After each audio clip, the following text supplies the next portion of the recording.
We are Steve and Jill. Together, we've been buying and reselling land since the 90s. Our data-centric approach leaves our buyers asking, how can you sell it so cheap? Here on the Land Academy Show, We answer that and more.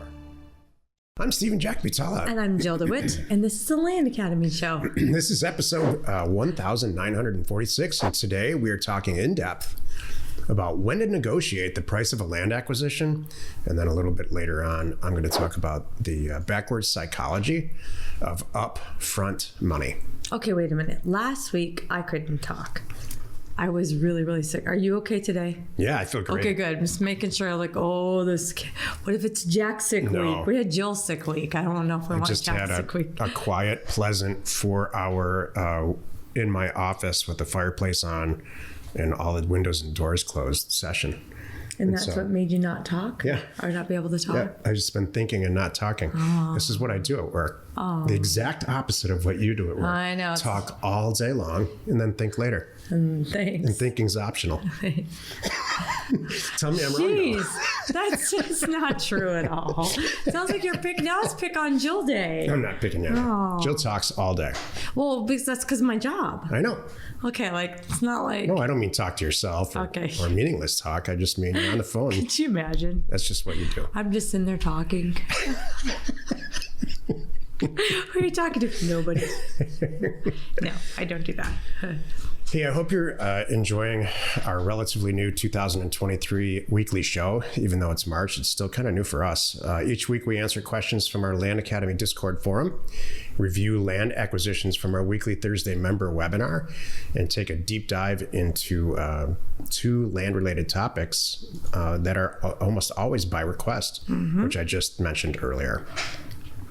Let's take a question posted by one of our members on the Land Academy Discord online community. If you want a sneak peek of our Discord channel, go to landacademy.com. In a read-only format, it's free. Cool. It's worth it. Check it out. All right. So Stephen, not you, right? Not me. Not you. Stephen wrote, I have a new deal. We have a signed purchase agreement buy for $8,296.81, and retail is, I love this, $30,827.23. The realtor we've been consulting with in the area has a buyer for the property already contingent that it passes perk, but he has just informed us that he charges a $5,000 minimum. This is the realtor. I understand this. I do too. I'm a pro realtor here. Go ahead. Is this the standard? Has anyone else heard of this? I always thought this organization, Whitetail Properties, that's okay, was always 10%. So here's my experience. The group, the individual, the Whitetail Property brokers that I have worked with, I've always had sale prices of $70,000 and up. And they get 10%. So no matter what, they're getting at least $7,000. I've never had anyone this low. I bet this is a norm for them, and it doesn't scare me at all. The nice thing is, when we go up, we go over $100,000. They will sometimes, some of them will rock it back from 10% to 6%, which I appreciate. These guys, and I've never had a bad experience. So that's what I was going to say. Yeah. Whitetail is a lot different than getting a regular Remax real estate agent. Whitetail, these fellas are land people in their souls, like we are, and like Land Academy, most Land Academy members are, and you might be if you're listening to this. So they understand the scenario, and the guy's already got, or the person's already got an offer in hand. You haven't retained him yet.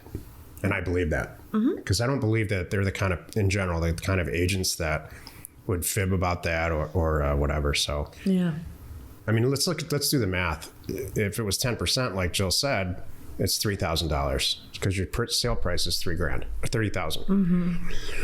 Is it worth it to pay somebody $2,000 more to have their expert opinion? And they are experts. Again, it's not a Remax situation. Yeah. I think so. I've had different, but you know what though, I've also had this too where I've had agents not in areas where we don't have like whitetail or mossy oak, and they've said, look, here's the deal. And their minimum was like 4,000. I remember one in particular. I was like, I can't make the numbers work because I have an assistant, I have a team, I have costs, I do the marketing things, I do the photos. And I'm like, you know what? I get it. I'm totally fine with that too. So what's the end result here? Yes, I think that's fair. If it were me, I would totally do it. And then the next thing I would do, by the way, go for up my dollar amount. Go for properties where I'm selling for $50 and I don't care, on a $5,000 fee. So here's what you're going to get for $2,000. Joe's absolutely right, in my opinion. You're going to get $2,000 more worth of way more value. You need to sit down with this person during this deal or after, when the deal's done, and ask them, where should I be buying property and for how much? You know, is it? And they'll tell you something like, well, you guys should be looking over in this county for anything over that 40 acres that's got access. I can sell that for $32,000 an acre, or whatever the numbers end up being. And so you can actually tailor now. This is a huge, I call it inside information. This is the kind of stuff you go to prison for on Wall Street, but they encourage in real estate. Yeah. He'll tell you, buy here, here, and here, and here. Mm-hmm. I already have buyers lined up. Yeah, this is what they want. Yep. This is the size. So you're established. It's costing a couple grand more to establish hopefully a relationship with not only that agent but that office. Mm-hmm. And so now you can start building mailers around what you know you can sell. Yeah. It's all positive. Today's topic: when to negotiate the price of a land acquisition. You know, let me give a little backstory. I love this topic, by the way. I really do. Remember the last time we were in Mexico? And I don't think it was the time we did the global entry time. I think it might have been the last time. Well, I think it was in Rocky Point. Oh, that was probably it. Okay. Well, doesn't matter. Anyway, Jack and I, we haven't been in a few years, but we used to love to go to Mexico. And I used to love this part of Mexico. I love shopping for silver.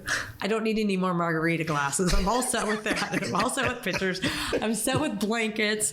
I'm set. Let's think about all this. I don't need another turtle with a bobblehead. You know what I mean? Or a sombrero. Or a sombrero, exactly. So, but you know what? I can't turn down good silver. So here's what I do in Mexico. I'd love to go in and pick out the most beautiful, best thing, and then I'll have a price in my head. I know what my price is. I know what makes sense. I know what price, per ounce for silver generally is. Never mind that's a whole past life thing that we have. But so I've got a good idea what it should cost, and they're always going to show out whatever number, and I have a number too. So they're going to throw out a number. And my point of where I'm going with this is I love this. I love this in Mexico with silver. They say $50 and I say 10, and I know I'm okay with 20, 22. I'll do it. Not 50, but I'm going to throw out 10. They're going to go, no, 45. I'm going to go 12. It's a game until I'm walking out the door and I'm at my 22, 25. And I'm okay to walk away with this too, by the way. Because I know I can go 2 doors down and get the same stuff and start this all over again. So they'll let me walk out the door, and usually they'll shout out my number. And for me, that situation, it's a little bit fun. I have a good time. I don't really care about it. Do I need the silver? Yeah, you don't care. Is it my business? That's what I was going to say. No, I don't care. It's kind of a game, and they expect it. Yeah. That's negotiation, and that's where I'm starting with when negotiation can be a fun and good, lively thing. Now let's talk about where not to negotiate, which is... Well, that was sport for you. That was sport and fun, and I don't care. But in my business, I don't negotiate. Even when I'm not happy with the price, I'm not negotiating. I agree. We, on purpose, for many reasons, and not just because we don't want to negotiate, but we just want to get we're just trying to get people, and buy their property quickly and efficiently and in our ballpark, kind of thing. So we send out blind offers with numbers on them. And some people, some sellers and some buyers, people like me, think this is just an open negotiation. And I'm here to tell you, knock it off. It shouldn't and it doesn't need to be. So when I call a seller back, and part of it, I think too, by the way, when Jack here, when our offers go out, they're down to the penny. It's not a range. It's not a, what do you think about this? It's not, fill in another offer if you don't like this one. It is, I'm willing to buy your property. Here is the price. Here's the terms. Here's what we're doing. Are you in? Are you out? Kind of thing. Then we're not trying to negotiate. So I'm gonna say that most of these sellers, when I talk to them, they have that in their head. They know who I am. I'm not here to negotiate. But could there be a valid reason why it's worth more? Could have some information. Is it like, you don't realize I just put in a well and I'm on the road and the water's across the street. Okay, now I'm gonna look at this. I get it, kind of thing. But it's not a negotiation. So it's funny that this comes up sometimes on our Thursday calls. I feel like people are, I think I can get it for this, or we'll even say that I'm still in negotiation with them. None of that matters to me. I don't even want to talk about it. I don't even look at it. So when people submit offers and they say, proposed purchase price, they send in things like for me to review in Land Academy Deal Review. Jill, here's the deal. Will you fund this deal? I think I can get it for X. My immediate response is through my team, let me know when you got a number and I'll look at it. I don't even pull it up on the map. I want to tell you, I won't even pop it in Parcel Pack and waste any time because we don't have a number yet. So you want to jump in here? When you're ready. Okay. So I'm trying to get 2 points across that, it's not about negotiation. And I don't want you to think it's about negotiation. And you're going to get in trouble. You could get in trouble when you go down that path. And I know we have a lot more. We'll talk more about this. Variables in general kill land deals. Mm-hmm. And so every Thursday we do a land review. On our webinar, we look at people's deals that they've come up with through direct mail campaigns. And I can tell you right from the description very, very quickly which deals are probably going to work and which ones aren't by the length and the number of words in the presentation that they're giving the member. If it takes 2 blocks in Zoom to describe the deal, that person's either extremely thorough or a deal doesn't work because there's too many variables. Mm-hmm. Price is a massive variable. The deals that we generally do after this many years are where price is just not, it's done. I'd like to think I send out direct mailers that are priced correctly. It doesn't happen all the time, but let's just say the majority of the time it does. And when they call Jill or Jill's staff back and they say, yeah, I really do want to do this deal, what's the next step? Then you do the deal. Or if they say something like, yeah, I love this deal. Thanks for the $13,000 offer, but I really need $18,000. Sure, we'll talk about that. They're already ready to do the deal mentally, mm-hmm. and price is not that much of a variable. The problem is this: when you start to veer from that model, mm-hmm. and a seller, and a lot of people come to Land Academy like this, most of the sellers aren't the problem. I think it's brand spanking new Land Academy members that haven't been exposed to these concepts yet, where you have a level of interest. You come to Land Academy with a level of interest in your soul about negotiation, and it probably comes from your parents or wherever. I can't stand negotiation. I have never liked it. That's why I came up with this concept of direct mail offers. Here's the price, take it or leave it kind of thing. Some people, and we have friends like this, we traveled with them, that they just love negotiation. Yeah. The retail price for a property might be $100,000. We sent an offer for $38,000. They want $40,000. We all know that's going to work. But if the asking price now, not necessarily in a mailer, but somebody posts a piece of property for sale, let's say it's us. Mm-hmm. Let's say we buy a piece of property and we sell that same piece of property, that $100,000 property, we list it for $75,000. We already know that it's $25,000 off of retail. We already know that. And we do that intentionally because we want to sell it fast. We want to just keep cycling through the same acquisition funds all the way through the year. That's our business model. And a buyer will come up and offer 65. And we say, no, it's already discounted, 75. Well, 68. So it's Jill's Mexican negotiation model. Right. You know, that mildly boils my blood. I know. Because they just have to get money off of what the asking price is without doing any math or actually applying any type of logic. Well, I expect some of that automatically. But I guess I expect that, but I'm going to entertain one round on those situations and I'm out, you know? Like your example, it's worth $100,000.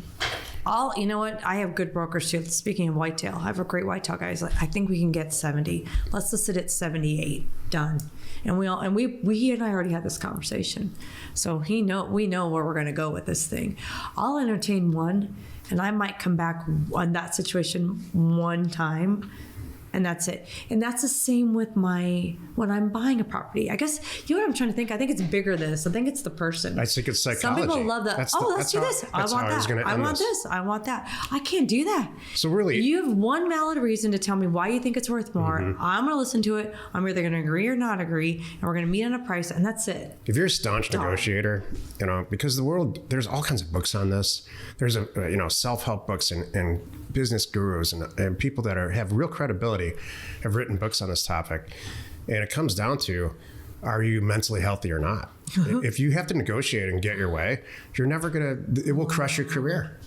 I'll give you an example, a great example. You need to know yourself and know your market and know this land, these properties. Yeah. I just paid $75,000 for a classic Corvette, and that was the asking price. And I know that's a $150,000 car. And all the pieces fit together for me. I bought it from a dealer/broker who is a consignment group. We've done a bunch of deals with them on the buy side and the sell side before. I had a very brief, logical conversation with the agent that's there that we've done. Again, Jill and I have bought cars from before. And he's like, yeah, it just came in. And I'm not selling you anything, but here's a deal, and here's a box of trophies that it won since the '60s. So, and all the documents since the '80s for the repair bills and stuff. So I know these things. I'm not bragging here. I'm just saying. It ended up being a $150,000 car. So, the vast majority of people I know would say, all right, it's listed for $75,000 or whatever it ended up being. Will you take 69? Do you really? Does it matter? Isn't that funny? You're right. It's the personality of the person. Well, that's what I was going to say too. Like, we're that kind of a seller, we're that kind of a buyer, and we're that kind of a seller. I go both ways. I'm really firm on, let's all stand up and not try to, how much time does this take?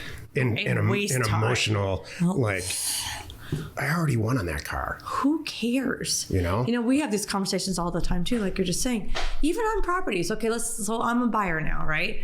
So I'm buying a property. Our offer was $28,502, whatever. And the guy's like, can you make it 30? I'm like, you know what? I can make it 30. Totally okay with that. That's cool. Don't be that guy that's like, I'm digging in. That's the meaning of this title of this part of the episode. When to negotiate the price of a land acquisition. And Jill just described it. When it's reasonable. Yeah. When they need a little bit more, it soothes them psychologically. They feel like they're hanging up the phone winning. You already won anyway. Yep. Way won on a thing, because maybe it's an $80,000 or $90,000 piece of property, and everybody shakes hands. Totally. That's when you don't have to squeeze every single tiny little penny and smash that person's face down into the mud. It's just not. You just don't want to be that person. You don't be that guy. You don't. And I think the majority of people come to Land Academy with that kind of, all right, let's kick their ass. And I don't think that's the way to do this. Well, you know what? Sometimes I think it is. I still think it's confidence, because you started to talk about that a little bit too. People are new to Land Academy. They send these offers out, and then they think they need to negotiate a little bit more off it. Hold on a moment. You just need to come out. You already did your homework. You did everything that Jack showed you to find a great area, download the data, price it really well, trust what you did. Don't come back and undo it. Well, again, unless, like we just said, there's some real thing out there. Like and it's true. I've had some where, I still like taking calls sometimes on new mailers. I'll jump in and take a few to learn about the area. And there might be some valid reason that this is being built over here. Did you know this is coming? This is what happened with our water situation, fill in the blank, whatever. I'm like, I need to know that. That's going to make me look at these a little bit differently. Over the years, since the Land Academy years, not the core land buying years, which were before we started Land Academy, people have come to us socially, and they see the kind of cars that we drive and all the superficial crap about making money, and they say, what the heck do you guys do for a living? And we explain it, and they say, you know what, I want to do that too. And it never works, never. That's true. When people come to us and they find us on the internet, and a light bulb goes off of over their head about, after listening to several podcasts or whatever research that you do, that seems like the thing that I was doing over here before anyway, then this might be just add to it, might be a better way. Then you can it really works out. I think that a lot of these things that we're talking about are built in already. Mm-hmm. And so if what we're saying to you right now makes sense, you're one of those people. Yeah. But without exception, the people that do it the other way, try to become. It doesn't. Yeah, they're just doing it for the wrong reasons. If you've never been interested in land, but you're interested until now, but you're interested in the bank balance, being wealthy. Yeah. This isn't the place. Might not work. This is not going to work. Exactly. It was either this, or I'm going to go get a chain restaurant. Yeah. I don't know. Or open an ice cream franchise. There we go. It was this or Cold Stone. Like Cold Stone again, I know. So negotiate very, very quickly and efficiently. And when it's a sport for the other person on the other side, I just say, open the next envelope that's in the mail and buy a different piece of property. I have one more thing I want to make sure that, just to get this out there, because I still see this happening now and then. And this is why you're listening. Do not get in this situation. You send out an offer. The person responds to you and says, okay, I love it. I don't love it. I want to sell and everything, but not at that price. It's not upon you to give them another price. So if, like my offer, $28,750, right? So if the guy said, Jill, I like you. I believe in this. I do want to sell this stupid property, but I can't do that price. What can you do, Jill? I'm not going to give them another number. And I know people fall into that trap. Well, then how about 28.5 or 29.5? No, that won't work. 30? No, Jill, keep at it. You see where it's going? You're going to go down a rabbit hole and be in big trouble. Remember, you already gave them a price. You already threw out the first number. You have to let them, even if it takes them a day to get back to you, think about it and come back to you with a number. They know who you are now. They know how you roll. They know how fast you can do this. They know you have the money ready to go, and they like you. You just say, all right, well then let me know what's your number. And they have let me back up. They do have a number, by the way. All of these sellers have a number. Yeah, that's right. There's some number in their head. There's a number in their head that is usually a version of, okay, I bought it back. I bought it 12 years ago. I've been paying this many taxes on it. That equals X. So I know I need to make X. So they have a number. Or it might be, I bought it 20 years ago. I don't know. Who knows what it's worth now. But I do know I'm about $18,000 away from paying off my mortgage. So that's their number. There you go. So there's something in their head. You just have to get that out of them. So I structured this concept of sending out blind mailers, blind offers with a number in it, not a range number, not a letter of interest, but an actual number in it, because I did all that stuff wrong my entire career and ultimately ended up sending out the offers the way we send them out now so that I don't have to negotiate. So if you send out a 10,000 unit mailer and you do it right, you price it right, you do your homework about where you're going to send the mail, and you generally do it right, you're going to get maybe 5, 10, 15, maybe more real honest opportunities to buy a piece of land. And why would you sit around for a half hour or an hour and deal with somebody who's stubborn about trying to get $60,000 for a property that you're offering 28 for? Right. You just wouldn't. Jill's exactly right. You just wouldn't. So let the mail work for you. It's structured so you don't have to do cold calling. And the people have weeded themselves, of those 10,000 people, 100 or so, let's say, have weeded themselves out of that mailer. They do want to sell. They called you back, and a very predictable and consistent percentage want more than you're willing to pay. So your job is to say, put it in piles. Yep, 100 people responded to my mailer. 25 people told me to go F myself. 25 people said, yeah, but the number's not going to work. Another 25 people said, I don't know, I'm going to die here. Yeah. But 10 people or so ish are going to, retail. Yeah, the ones that are retail, move on. Don't even bother. Or so are going to say, 28 didn't work, but 30 will work. Or they're going to sign it and send it back in many, many cases. So it's not anything to get, that's true. Have any real emotion about. Just let the mailer's designed to take you to the place where you want to go. You brought up an excellent point. This is not to try to win every single person over who calls you back. Those people who call you back, who are holding out for that retail to be the highest price house on the block kind of thing, that's not your person. You let them go. Wish them well. Ask them, hang on to your letter, and let them go. My 28,000 will never be 60. I hope and they might come back, and they might not, and they might die with it. That's right. Or the kids might get it. Who knows?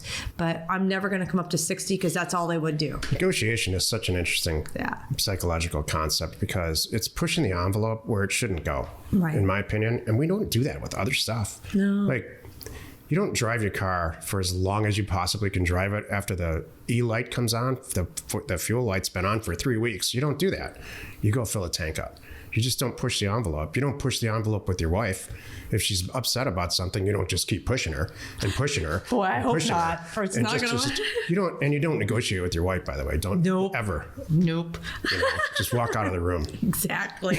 Pick your battles. So why push it so hard to get an extra $3,000 out of a deal that it just doesn't matter? I know. You got what you want. You won. Yeah. Thank you. Let's take a look at one of our favorite land acquisitions from our weekly Thursday member webinar. Yay. All right. Hello. Would you do this deal? Belton County, Texas, or Bell County, Texas. 0.25 acres. Accepted offer $7,179. Thinks we could sell between $22,000 and $25,000. Love it. Asphalt. There we go. That was a word we used a lot yesterday. Access to some people utilities. in Career Path think that asphalt should be the 7th A. Yeah. It's kind of a stretch, if you ask me. It's on a slope, but it looks flat in the front. There is a lot of land I see available. Yeah. I looked at the property. Gradient less than 20 degrees at the back. Homes are mostly in Aquisition, but lower value nearby. So go ahead. I just need to see some numbers and make sure there's enough room for me to do something with it. And you know what? I'm not really a fan because there's so much property available. Yeah. Unless I like to look around and see when was the last house built? Like look at some of the houses in the area. I just click around them and I go down, I scroll down here in the information. If they all were built in 1969 and nothing's been built since then, that's another kind of a strike for me. It's got to be an HOA, by the way. Let's look at the legal. Can I see the legal? Yeah, Sherwood Shores. Sherwood Shores, section 8, and the lots 227, 228. So that's good chance it could be HOA. And there's just too much dirt. So let's see how much is for sale. So what I would I would walk away from this at any price. That one's a little bit to the east, but so I don't know. I'd call that agent and see what they say first, and then go back and just try to get it for nothing. That's pending too. Mm-hmm. There's nothing but land here. So this could be like we were talking about on Career Path, a bucket 3 property. Buy it for a couple $1,000, let's say, and you know it's going to be in your inventory for 3 years. But you'll get 10 eventually. You don't care about $2,000 or even 7 or whatever. Mm-hmm. We have properties like that. Yeah. We know it's going to take 2 years, and we're asking absolute top dollar, and I'm okay with that. That's this one. Because you know why? Because you know what the secret is? He doesn't want it to sell. That's true. That's the thing. He has marked it with a make me move number. We have fly fishing property in Arizona. It's like It's not very, selling it. Very unusual to find that. Yeah. Hey, you know what, Jack? We are like 12 days away from Career Path. Are you excited? I love instructing Career Path. I am too. Of all the responsibilities I have at Land Academy, that is my favorite thing, and I'm not blowing smoke because people want to be there. Oh my God, I know. So I want to just take a moment and talk about Career Path and remind you that I don't know if I have any slots yet. You could sure reach out to my team, but let me tell you what's going on. April 12th will be Career Path number 6. And I don't know when 718 will be. So if you're thinking about it, you want to get in Career Path 6. So Career Path is our highest level personal, done by us coaching session. It's 8 weeks long, only 15 people, and it's phenomenal. We are repeatedly now have people coming back from Career Paths like 1, 2, and 3, showing up in older Career Paths to do it again. Why are they coming back? Because it was that great. They know it gets better every time. And I think they're back to even level up even more. They're like, great, Career Path 3 got me to this much money. I'm back to do Career Path 6 to bring it home. So wherever you are in your land investment journey, if you want to be like us and just make this your thing, like you're done, I know where I want to go, this is going to be my life, I want to do deals like you guys, I want to have a staff like you guys, I want to make this as easy as I can like you guys, that's what Career Path is. So check it out.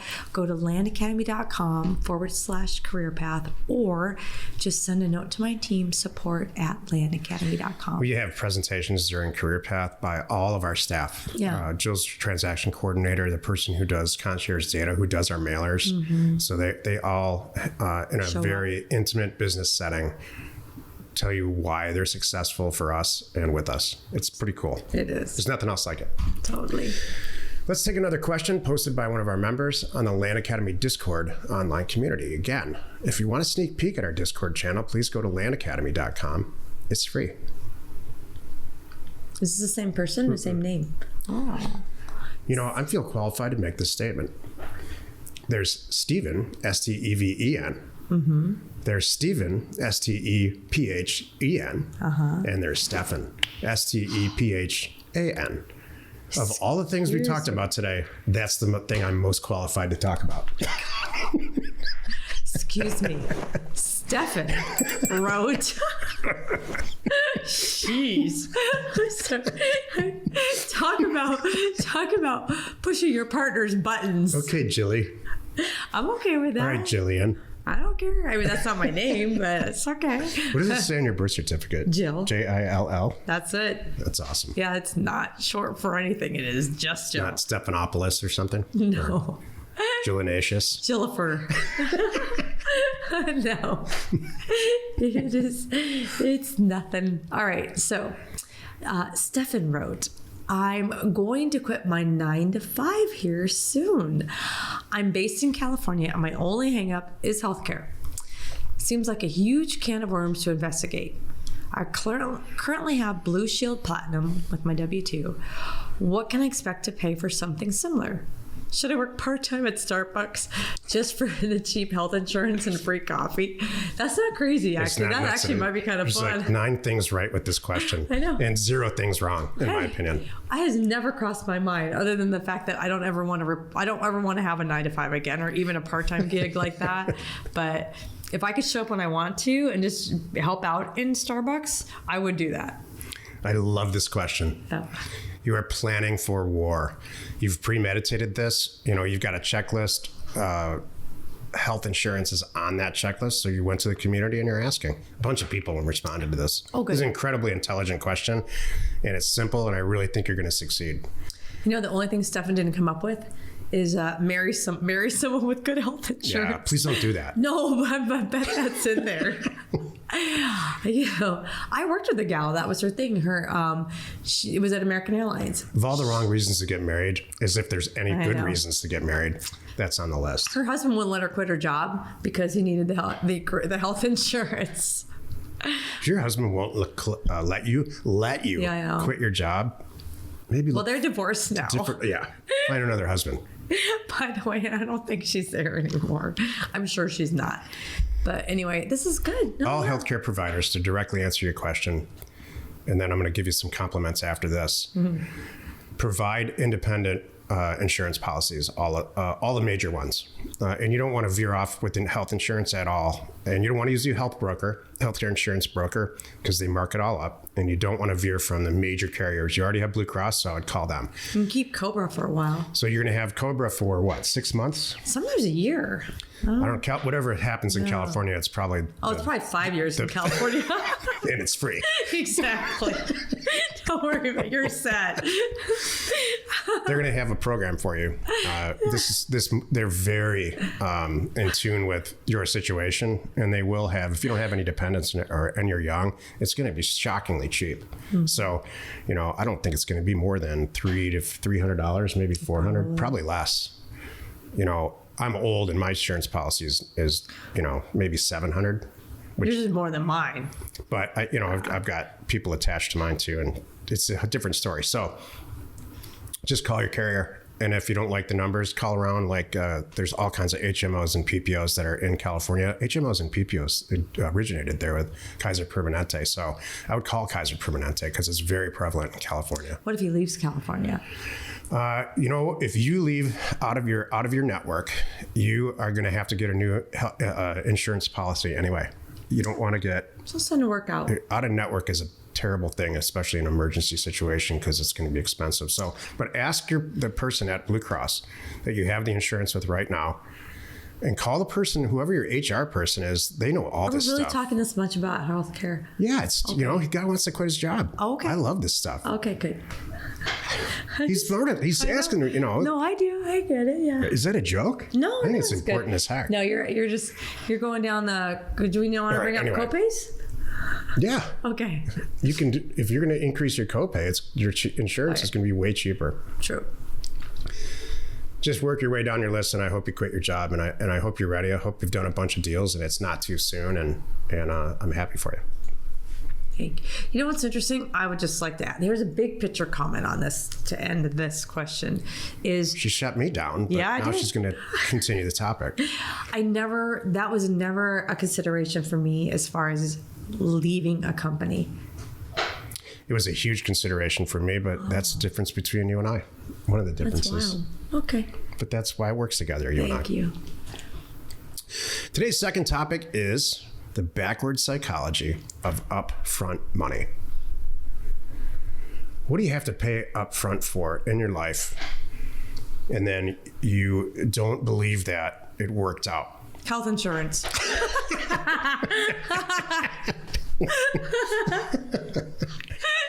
When a company... Perfect. Let's use the Northern California startup model for a business, let's say like Uber. Okay. So Uber goes out. They have assembled a credible tech team and what's called let's call it a deck, a 10 or 15 page printed out, usually deck to go shop to find money to start what they think is going to be the greatest, best thing ever. Stand on a corner, use your app, get a car to come and pick you up. Turns out that worked. Mm-hmm. And so there's millions and millions and tens and hundreds of millions of capital that's required up front to start something like that. And there's no scared money. The people that are providing that money up front, there's no psychology behind it. That they know that's how it works. They also know that for every 10, 20, 30, 40 of those that they spend money on, only 1 or 2, maybe 3 are going to work, which justifies all the money that they're spending. And that's that business model. That's that startup model. What else do you put a bunch of money up front? A house. You put 10, 15, 20% down on a house. And you make payments. I've never seen people be more happy in their entire lives to get into debt than when buying a house. So there's some upfront money, but if you ask most people, it works out. Mm-hmm. You bought a house, you paid some payments, you decided to sell it, and you made some money on it, theoretically, hopefully. There's certain things about upfront money that just, like purchasing an app, for whatever reason, most of the people I know, wealthy people even, have a problem spending $3.99 on an app when there's another free one over there that's way substandard. You mean $3.99? $3.99. Okay, yeah. Like whatever I spend on what's my Spotify. I love Spotify. So think about your college education. That can cost a couple $100,000. You know, I was thinking about that. that's huge upfront money, so that you theoretically can pay it off for God knows how long after you get a job when you get out. No problem there. People don't have any issues with that. That's true. Honestly, because I don't think it's their money. I think they go get a student loan. And then it's their money, though. But for some reason, people have a massive problem writing a $38,000 check for a piece of land that they know is worth $78,000. And the truth is, and this is from my soul, good. It keeps everybody out of this business. That's true. Because if this makes sense to you, and the light bulb's going off, to write a $38,000 check and get 62, 82, 92 back within a month, then you get it. And so I'm going to quote Dr. Phil here. You either get it or you don't. Upfront money can't be explained to most people. And if you have to explain why, it costs $120,000 to open a convenience store so that you can have a job and your family can have, you can put food on your family for 25 years after that because you made a good decision on location and all of it. If you have to explain that to somebody, maybe they're related to you, and you have to sit them down and explain why this is a good idea, it's not good. No. You get it. They don't. So where's this all going? The Land Academy education program costs, I don't know, what does it cost? A couple $1,000? And it's just our salespeople, our inbound intake salespeople who take phone calls are always kind of chuckling about this because the return, we have every single time we do a career path, it's there, you know, I made $6 million this year and I really want to make 18. I know, but I don't know if I could write a check for 3. I'm like, what? It's the psychology of upfront money. It is. And so, like all things in life, whether it's education or your professional, your career or your relationships, you have to, you need to know yourself. You need to look at yourself in the mirror and say, do I have a problem with upfront money, like Wacko Jack is saying? You know what's funny about this? I just thought of a great situation. Here's a crazy upfront money expense. How about a wedding? Oh my God.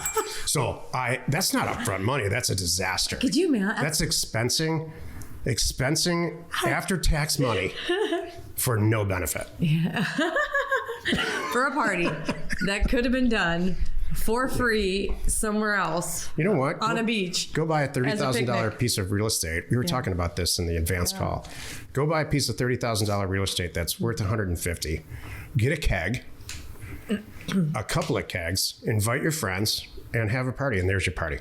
On the property that you bring bought. your sleeping bag. Yeah. And then sell the property. And tell me which is more fun, a wedding or that.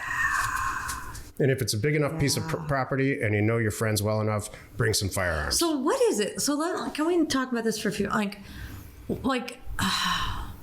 We clearly don't have this trouble, but I just need to do some recon. Like I have no trouble writing checks, definitely for land, because why? Because I do my due diligence. I make sure it's a good investment.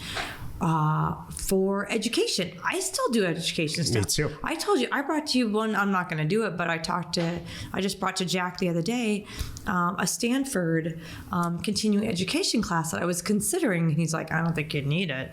So I'm like, well, thank you. I appreciate that compliment. It's not about the money. You know what? It wasn't about the money. It was me going, I asked you, I'm looking at this course. Do you think it would benefit me? And you're like, you know what? I know you. And it wouldn't. Not how much was it? How long is it? How much time is it going to take from us? None of that. It was only about what it was. Well, you know what it is about that, since you brought it up? Yeah. I don't want some education. I don't want you to be educated so that it breaks your style. Oh. I want you to continue to manage the people that are under you with that Jill style and continue to do real estate deals. And I'm honestly afraid if you go to, it was Stanford freaking, what was Stanford? It was, and it was long. It was $20,000.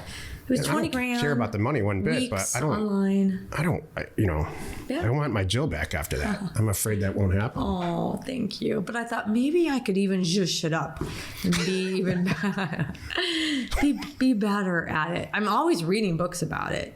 I'm reading a book right now about it. I'm always trying to better myself anyway, no matter what. So I tip the scale up. But what's interesting is, so for me, I guess that must be, you're either worried about the money or you're worried about, if you're worried about money on stuff like this, I think you either A, don't know yourself. That's what I think. B, didn't do enough research to make sure this is right.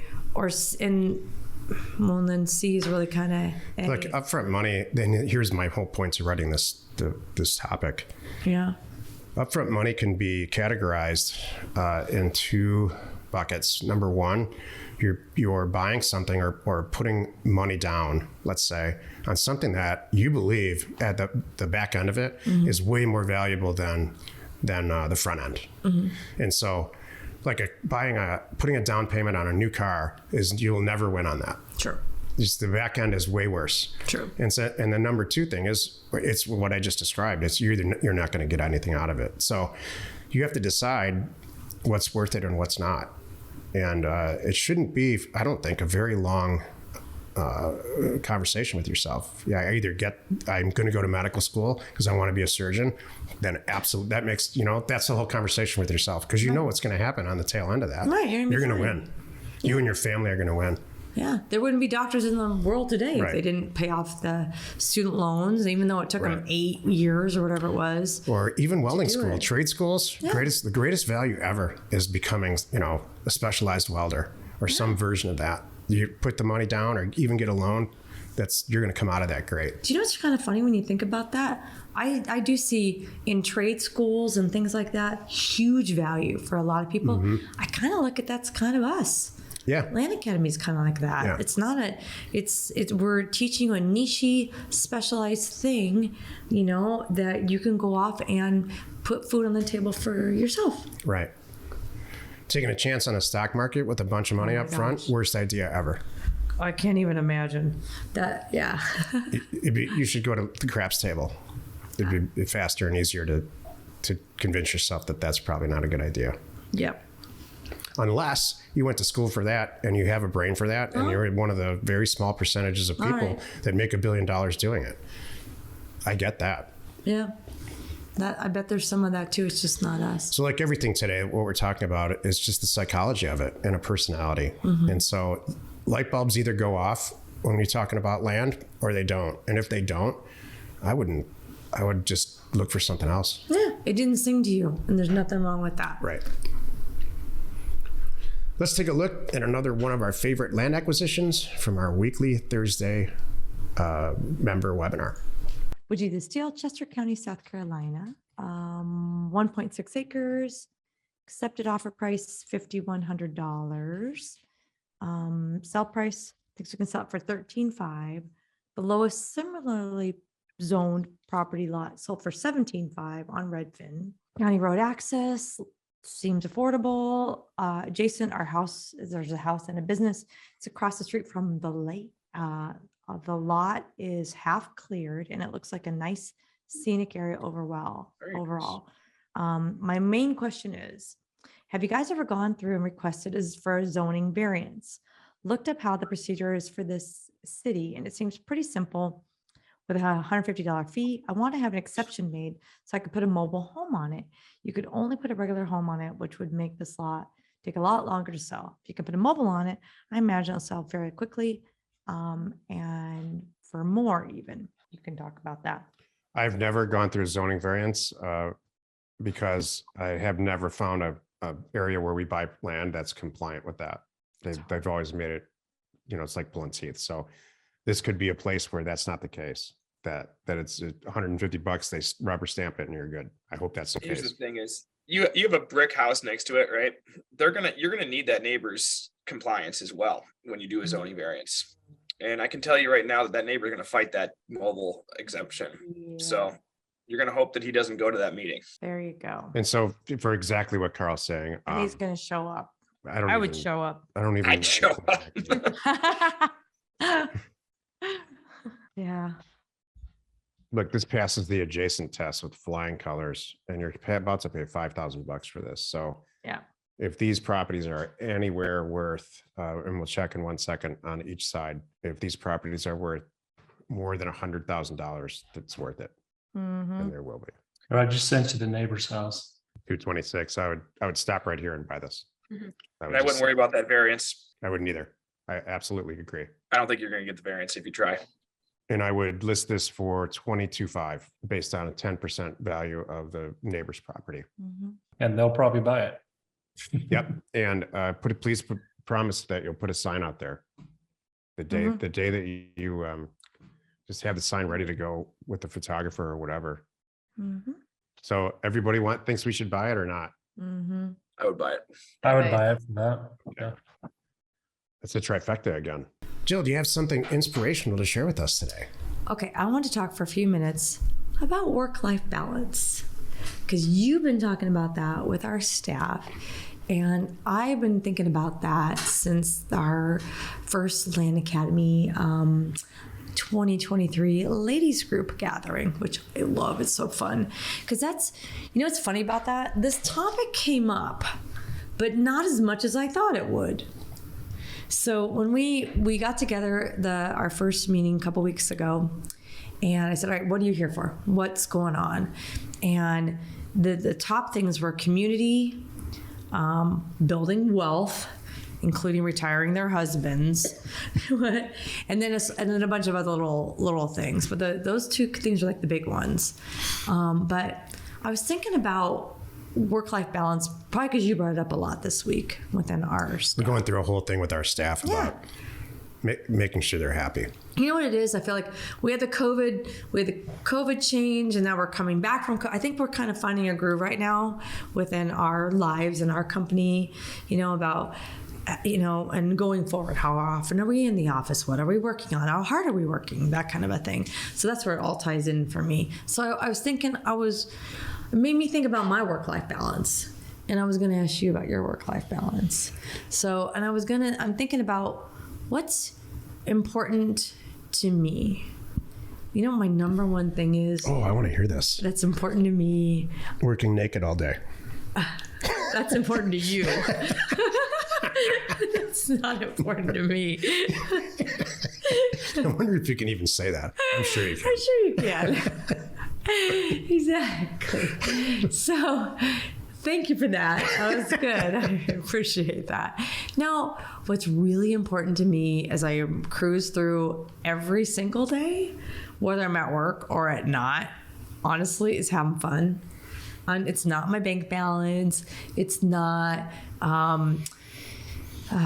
showing, stroking my ego or, I don't know, whatever you can think of. It's like nothing, it's just having fun. So if I am not in an environment, whether it's Friday night fun or at my desk and it's not fun, I'm not happy. It's not working. And it could just be little things, just not necessarily working naked, but that might make some people laugh. So, but I need to have that. And I do. Here's the nice, happy result I can report back is that I do. We have a great staff. We have a phenomenal community. I mean, this community is so supportive and awesome and helpful. So I really do. I've been having oodles of phone calls the last couple of weeks, people asking about career path, and I love it. I'm meeting so many people and hearing their stories and just having a good time. Why do you love it? Because it's fun. Well, because you know what? Because we're talking about, you know what it is? Maybe it's more to this. I like having fun and I do like helping people. That's what I think's going on. And that's why I asked. So work-life balance for me, and we'll get back to that in a second, Jill, because it's super important, is a short list of stuff that has to go on all at the same time. Okay. For me. So, and I know that's why you're in this, because you believe we've teach the thing. Yeah. You've seen the outcome. You've seen people that are coming back in our alumni group with massively amazing results. And I think that really makes it all worth it to you. even for you, which is different for you, more than the money. I think definitely. you want to make a difference. Way more than the money. If I'm putting your words in your mouth, please stop me. But I think agree. you want to make a difference in people's lives. I do. And you look back at all this stuff that you've done for a living long before buying and selling land and then Land Academy. Yes. That's what you've done. That's true. Thank you. You know what? And I believe that I do that. Even with our sellers, why I like talking to sellers and talking to buyers. I'm helping sellers get out of a property they don't want anymore. They'd rather have the cash. They love that.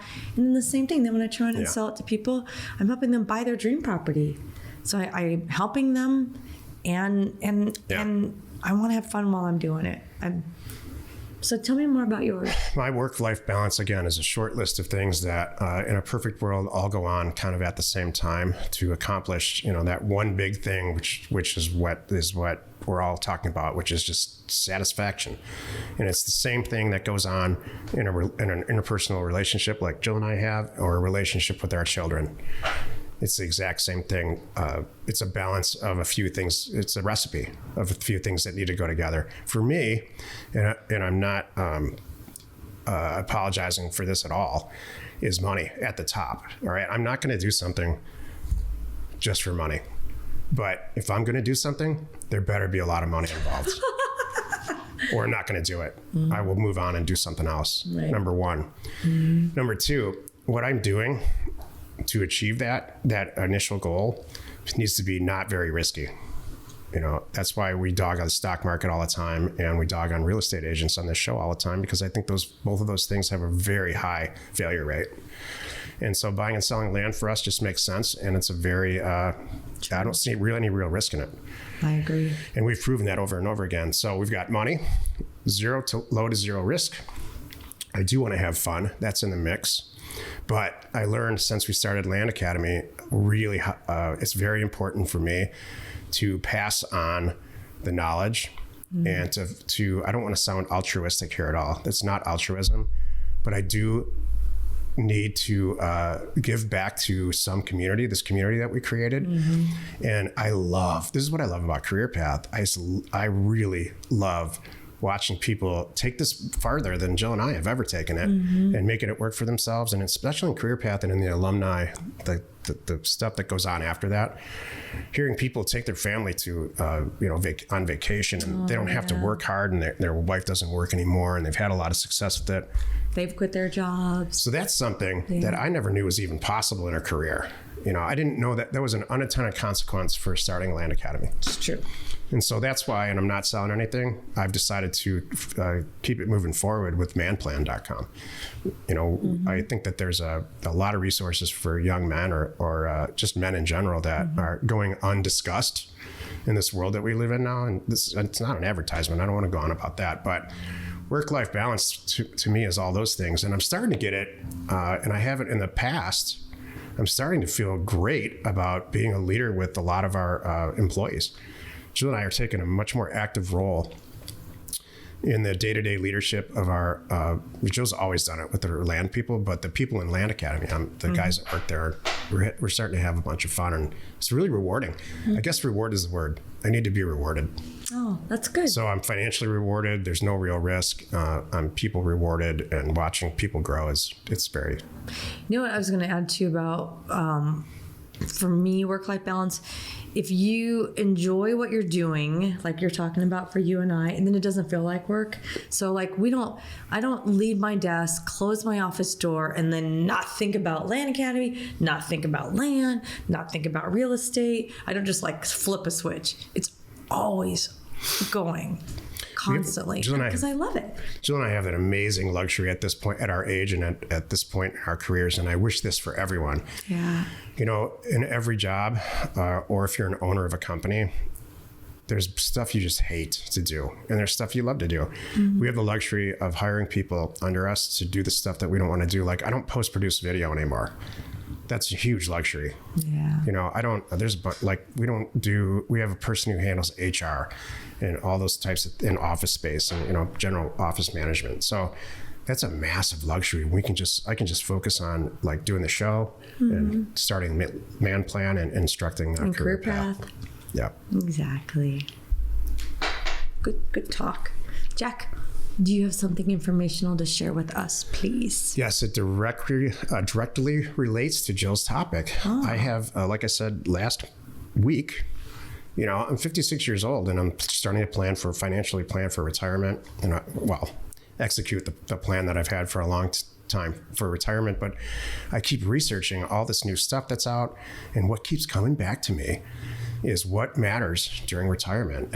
They never bring up money. Almost all, I read a whole article that Warren Buffett wrote it was a very lengthy article about, and you know what he kept saying throughout I want to hang out with my friends. My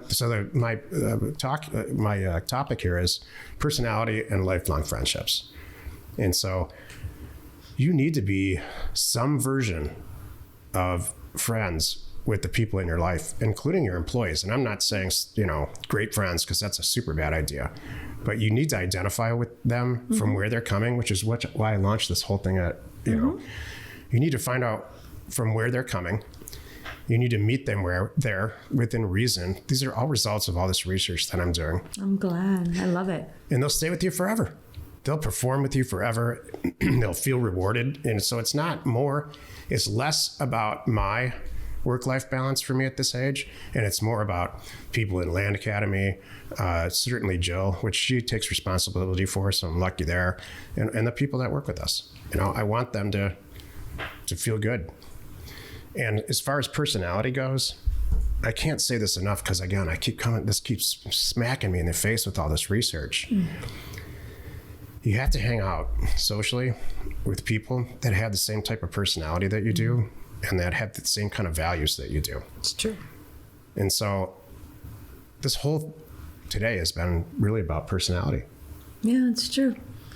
That's really good. Makes me think of your dad and his golfing buddies. Yeah. He's done a good job aligning himself with the people that are just like him. So, and everybody has a good time. Yep. Join us next week, next Wednesday, actually, for another interesting episode, because you are not alone in your real estate ambition. We are Jack and Jill. Information and inspiration to buy undervalued property. We hope you found our content valuable and we appreciate your support. If you have not already, please check out our channel and hit the subscribe button. And your comments and suggestions help us to create the content you're here for. Hitting the like button helps to support our channel's algorithm and gauge your interest for future shows.